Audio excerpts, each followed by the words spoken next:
Hi everybody, my name is Rupa. I am working as assistant professor in Chevron Engineering College in the Department of Electrical and Electronics Engineering. I am dealing the subject renewable energy sources. Today's topic is power in the wind.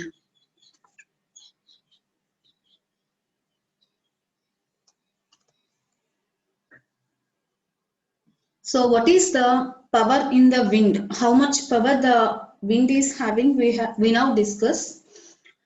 Wind possesses energy by virtue of its motion. Okay, so wind is having wind is determined by the motion, by the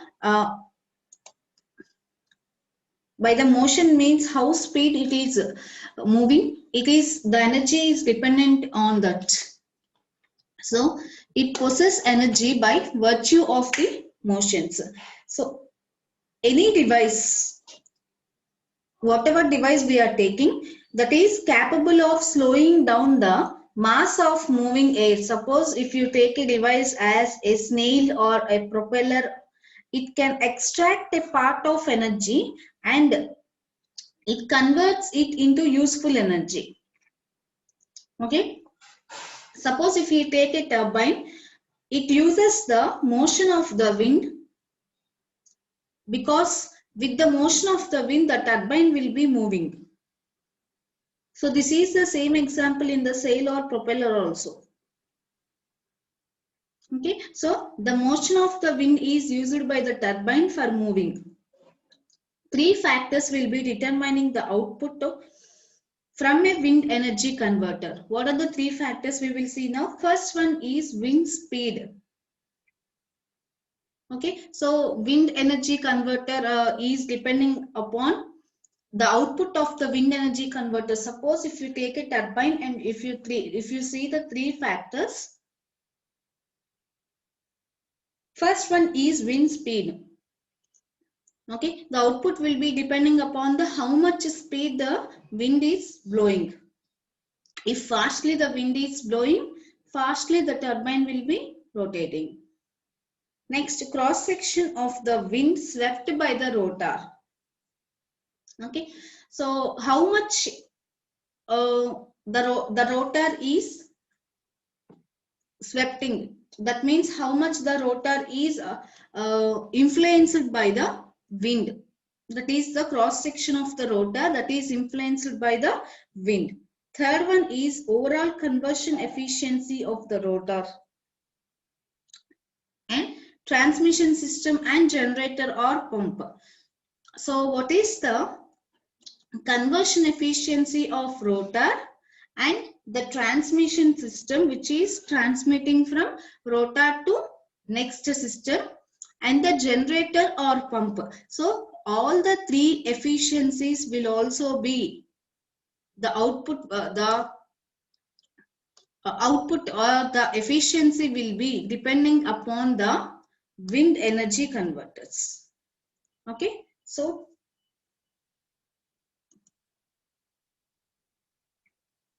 these are the three factors which determine the output from the wind energy converter.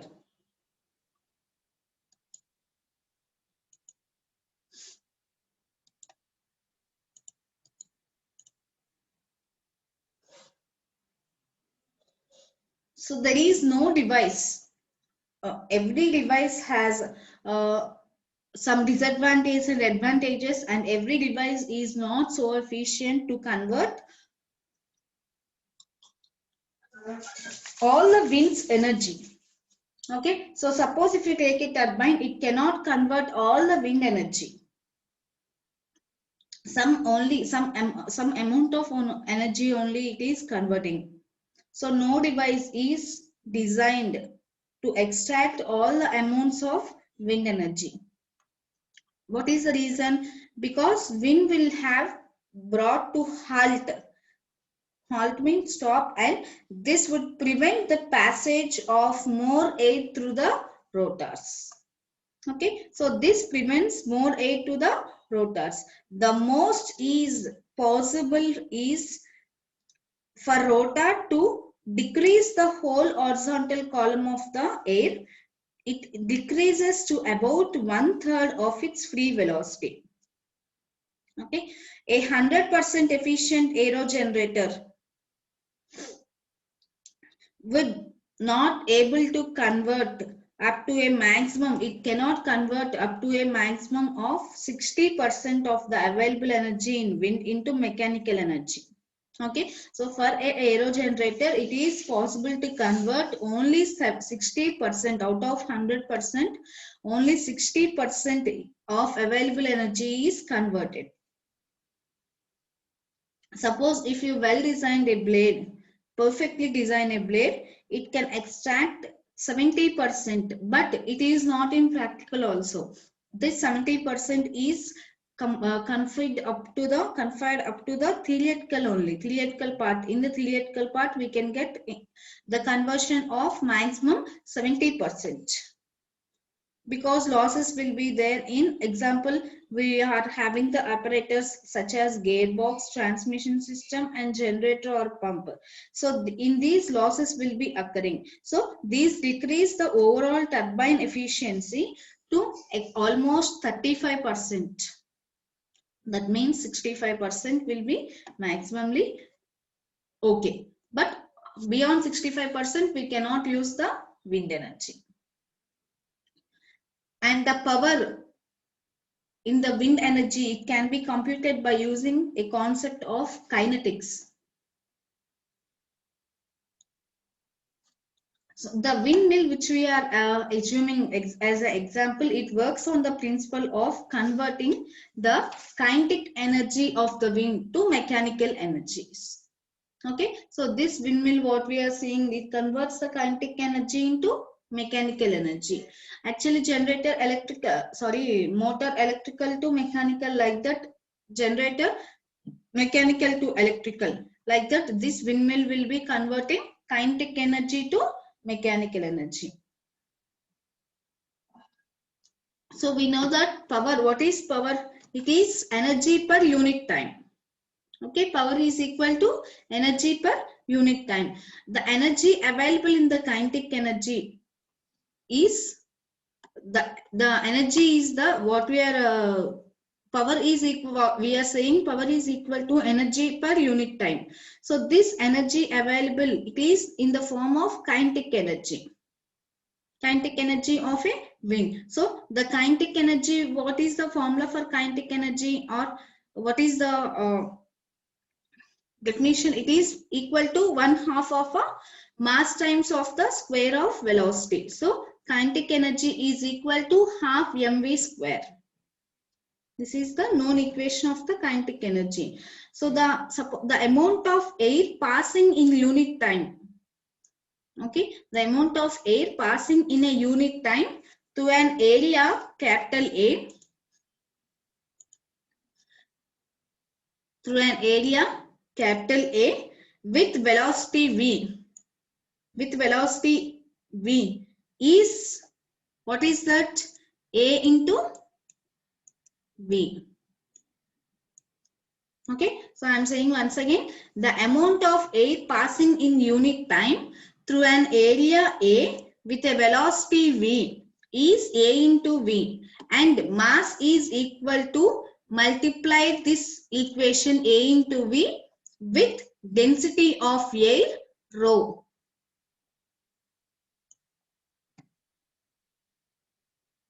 Okay, so if you multiply this A into v with rho, we will get mass. So m is equal to rho into AB, where here m is called as mass of air traversing the area A,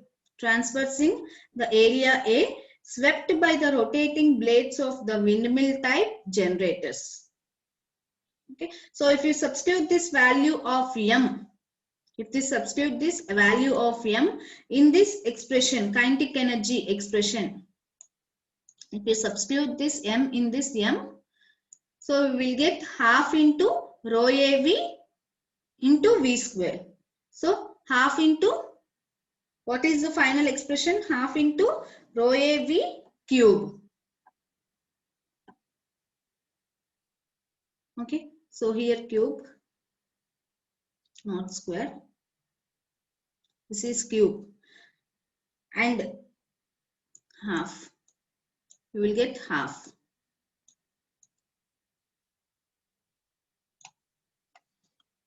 Okay. So kinetic energy we are getting finally substituting in, if you substitute the mass in kinetic energy, you will get kinetic energy is equal to half rho AV.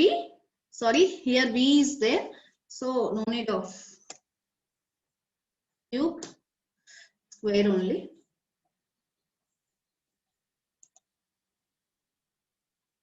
Here square only. Here V is there.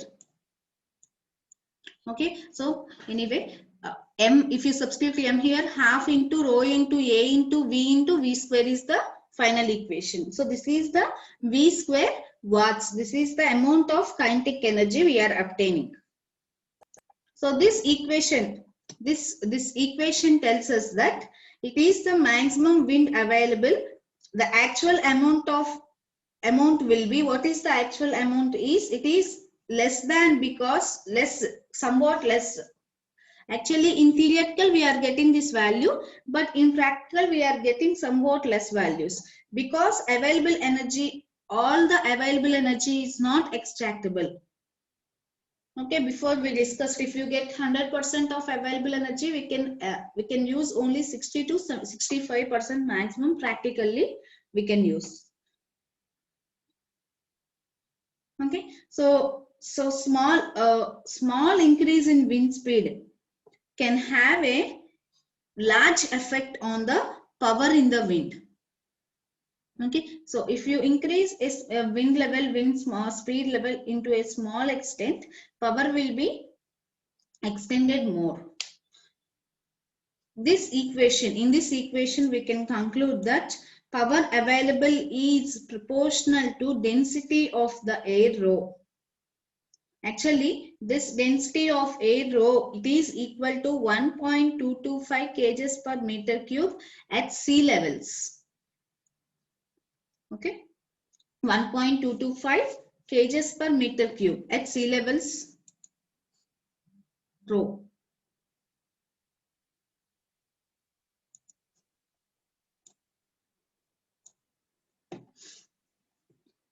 And it may vary to 10 to 15% during the year, because the pressure will be, and this rho can be varied depending upon the pressure and temperature changes also. And it depends upon the likely slightly very few, it depends upon the water content also. And in this equation, we can also say that the kinetic energy is proportional to the intercept area A. Okay, so this is also proportional to intercept area capital A. So if you take a aero turbine, if you take that aero turbine with a large swept area, means A is large here, it has higher power than the small machine. So as kinetic energy is directly proportional to A, if you take a aero turbine, of large area, energy will be more. Of small area, energy will be less. Okay, so it is directly proportional to A. If large aero turbine is taken, large size aero turbine is taken, kinetic energy we obtained is more. If small is taken, kinetic energy we obtained is less. Okay, so this is normally a suppose, since the area we are taking is the aero turbine's area will be in circular shape, we will convert this into diameters. So if you take a diameter, normally circular diameter D, capital D, in horizontal axis, there will be two types, vertical and horizontal. After that, I will discuss those topics. First, if you assume the horizontal axis and you are taking the diameter D, so horizontal axis diameter is D, then capital A will be equal to, what is the formula? capital A is equal to pi by 4 d square. Pi by 4 d square.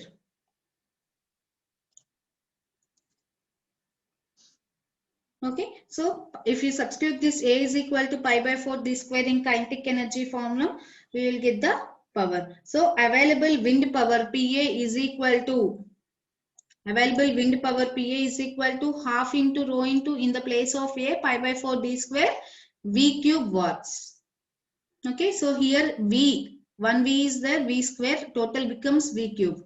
So that is 1 by 8 rho into pi into d square into V cube watts. Total power, what is the formula for total power in the windmill? 1 by 8 rho pi d square V cube. So above this equation, this 1 by 8 equation, it gives the maximum power available from the wind that is varying according to the square of the diameter and cube of the velocities. Okay, so from this equation, square of the diameter and cube of the velocities, the power of the maximum power of the windmill will be depending. So if you take the diameter of the rotor as increased one, means large area, we will get power high. And if you decrease the turbine diameter, the power will be decreased. So the combined effects of all the wind speed and rotor diameter variations are shown in the next slide. See, this is wind speed is taken on x-axis and wind power, total wind power is taken on y-axis. So this wind power is taken in megawatts and wind speed is meters per second. What is the speed? Meters per second. And the rotor diameter is on other axis. See here. Z.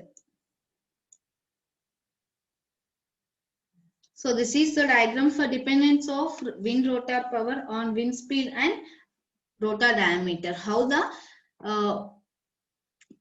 this power depends upon both speed and rotor diameter.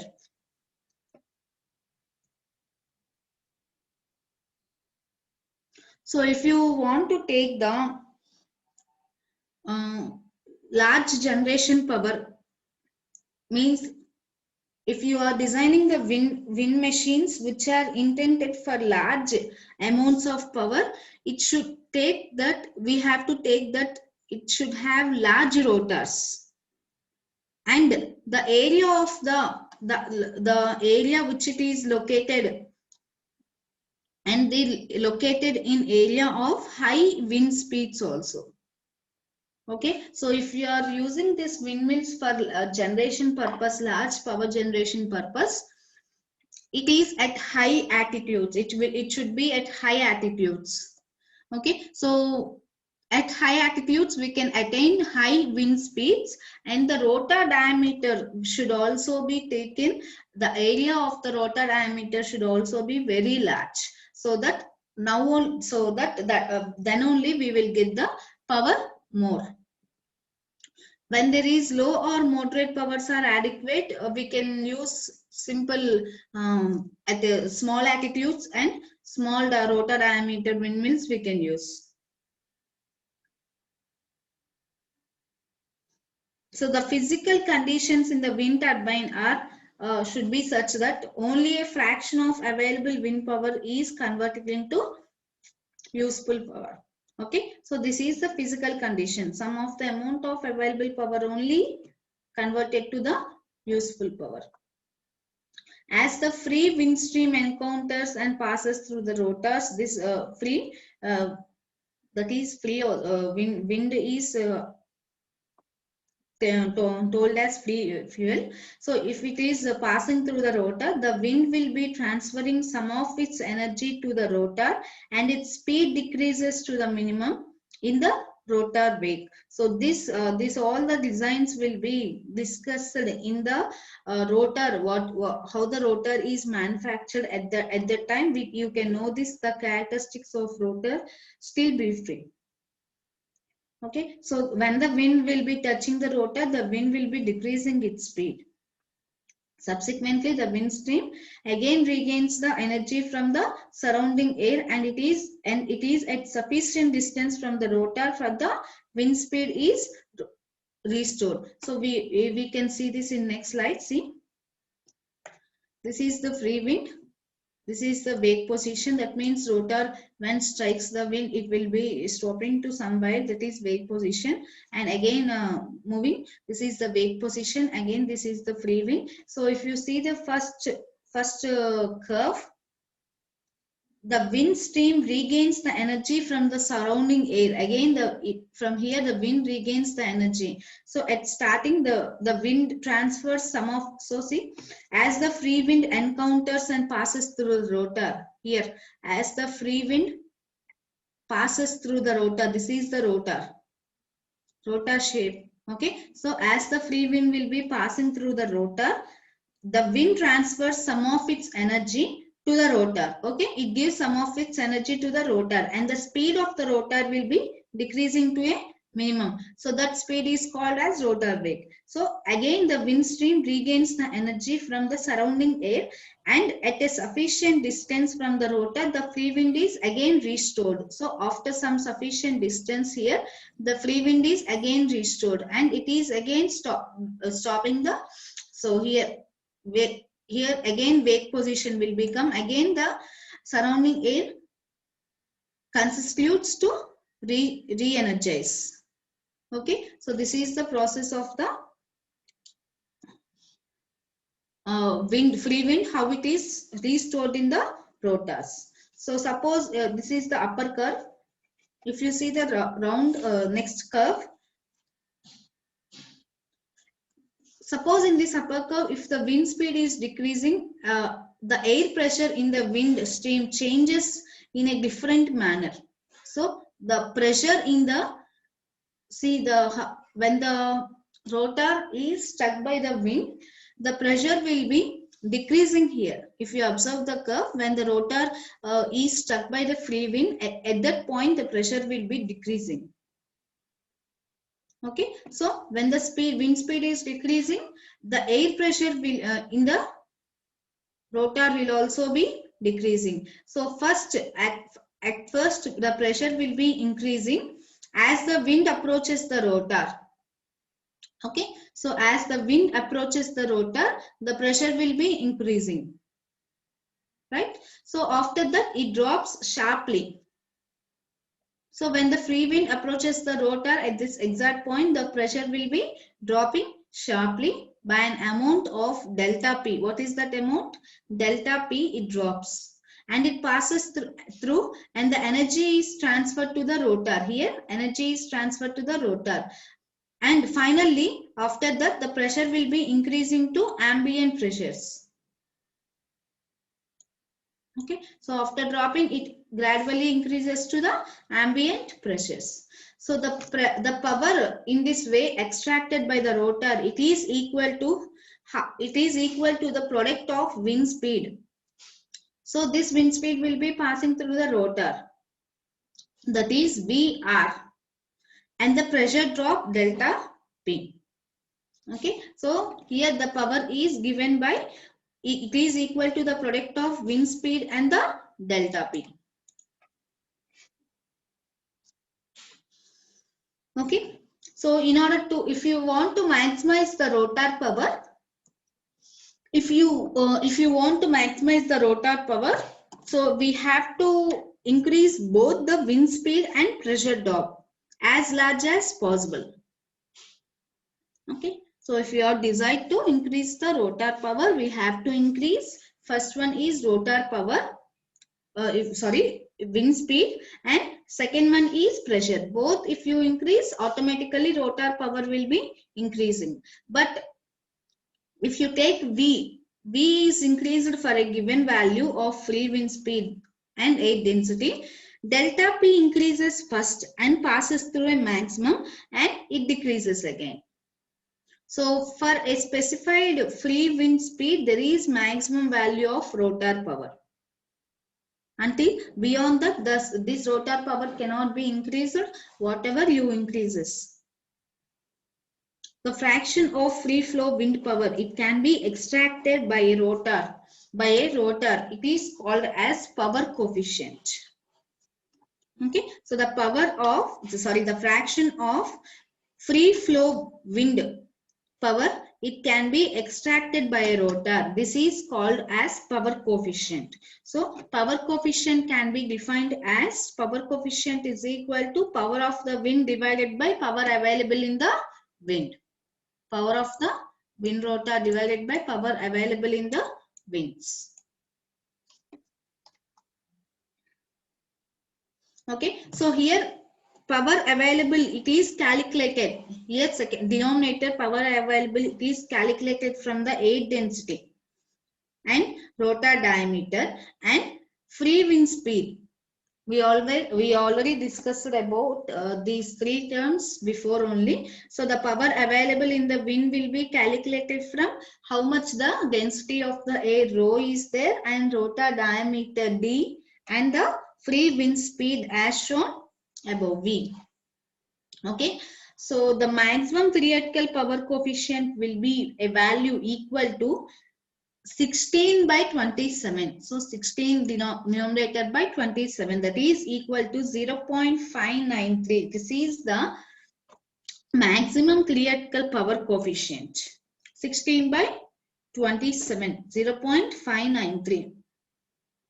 So this value cannot be exceeded by a rotor in a free flow wind direction.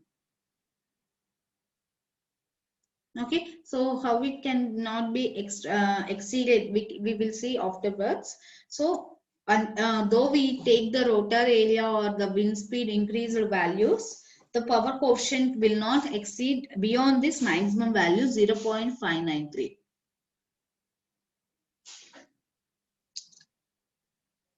Okay, next, suppose if you take an ideal rotor and we will calculate the required definitions. Suppose if you take an ideal rotor means you are assuming that there are no losses, any losses. So if you take an ideal rotor with propeller type blades, okay, so what is the type of blade is, we are taking propeller type blades of perfect aerodynamic design. Okay, the design is also perfect because we are considering no losses in this ideal rotor. The design will be perfect and it has a power coefficient is also maximum, approaching maximum. So what is the maximum value of power coefficient? 0.593. So it is, we are assuming that this ideal rotor is having a propeller type blades and perfect design and maximum power coefficient 0.593. So if you take such a strong rotor, it will be strong enough to withstand the stress. Okay, so to which it is stress, what is the stress? So it can withstand to a stress to which it is subjected when rotating at high rate in a high speed wind stream. So it is, we are assuming that it is also withstanding all the stresses the rotor is assuming. So for best practical rotors, the power coefficient is about, if you see in the ideal rotor, you are taking the power coefficient as 0.593, but practically the average power coefficient for a practical rotor will be 0.4 to 0.45. Okay, so that in this case rotors uses more than 40 to 45% of the available power wind. So if the rotor uses more than the 40 to 45%, up to maximum extent, this can be gone for 65% only. So if the wind uses 40 to 45% to a maximum value of the energy available wind power, the power coefficient we are getting is 0.4 to 0.45. So electric power in this conversion into electrical power, if you are converting this kinetic energy into electrical power, some of the rotor and energy is lost, and overall electric power and coefficient of aero generator in practice will be about 0.35 only. So if you are if at all this rotor, this what you are using this windmill, it is used for power generation, electric power generation. Again, the power coefficient will be dropping to 0.35% only. Okay, so if you see the equation before, what we have discussed is half rho a v cube watts. If you take this half rho a v cube watts, if you see this equation, if you see that we are recognizing that V is actually, it is not a constant. It is represented by statically noise, wind speed, time curve. Okay, so this is actually represented by wind. That means V is not actually correct value to represent. Okay, instead of V, we are taking Vt like this. Vt, actual correct representation of V is Vt. So this is actually statically noise, wind speed, time curve, Vt. So after substituting this Vt in Pa, that means power equation, if you substitute this Vt, the power equation will also be Pat. So this is the called as instantaneous power available. So instantaneous power available is equal to half into rho a Vt, like this it will be in brackets. Rho a Vt whole cube watts. So actually this is instantaneous power. If you convert this into average power, we have to change the equation by significant bars. So average power PAT is equal to bar is equal to half into rho a Vt cube bar watts. Actually this is the average power indication. So this equation tells us that for non-steady state wind, okay, if the wind state is non-steady, it is necessary to cube the measured wind speeds, and again we have to take the average to find the average wind power available. Okay, so it is obvious that non-steady state case is more complex. So from this we can state that non-steady case is more complex than the simple steady state case. So for this for non-steady case, we are placing an anemometry data. That data is taken, and it is proposed that wind conversion system of wind energy conversion system, WECS, it gives the equation, it is transposing the equation as, see, above equation is transposed as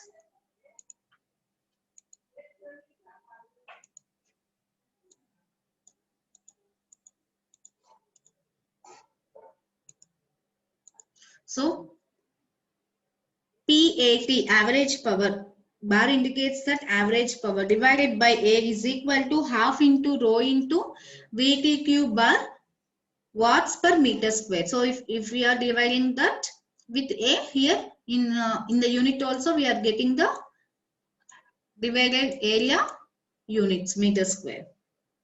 Okay, so this equation says that it is the average available wind power per unit area, and it is directly related to the average of the wind speed cubed. Okay, so directly proportional to the average of the wind speed cube, and it is inversely proportional to the area, power unit area. So this is useful for method. This is the useful method of characterizing the potential specific power in the wind over geographical areas. So by this, if you do this, we are having some advantages in the sites, selecting sites with an annual mean wind speeds and building larger than smaller wind generators, because first one is the power available, the power which is available in the wind increases as the cube of the wind speed. So it doubles the wind speed, increases the doubling the wind speed means if you increase the wind speed to half of to double value, it increases the power by 8 times. Okay, 8 folds means if you select the power, suppose if you select the place where the wind speed doubles, means if you are having high intensities of wind speeds, the power will be increasing by 8 times, 8 fold. Okay, so if you double the diameter of the turbine's rotor, quadruples the if you double the area of the rotor turbine's blades, this rotor quadruples the swept area, and the power output from the device, it is applied to horizontal axis machine. And for vertical axis machines, the change in power output with diameter will be determined by the geometry of the rotor. Okay. So in the horizontal axis, it is depending upon the diameter, but in vertical axis, it is depending upon the geometry. Okay, so if diameter is double, turbine rotor will quadruples the swept area 3 times. Okay, so this is only we have to make a note that this diameter, this diameter word is only for horizontal axis. In the vertical axis turbines, you have to take the geometry of the turbine. Instead of diameter, you have to take geometry of the turbines, right? This is the way how the rotor will be changing, how the rotor depends upon the wind speed, and how the power will be depending upon the wind speed and area. So actually in practice, wind turbines output will be varying. So this will be in periods where there is a significant wind for the machine to generate a power, and at all the times the wind speeds are so high, the machine will be shut down to prevent the damage also. So every time we cannot expect the high wind speeds. So this damages the windmill. So in order to prevent this damage, we are shutting down the windmill to some times. So these windmills you can see practically in various places of our India also. So for example, if you see at high, you can see this at high altitude places in the mountains, on the mountains, established on the mountains. So anyone can see this windmill when you go for site work.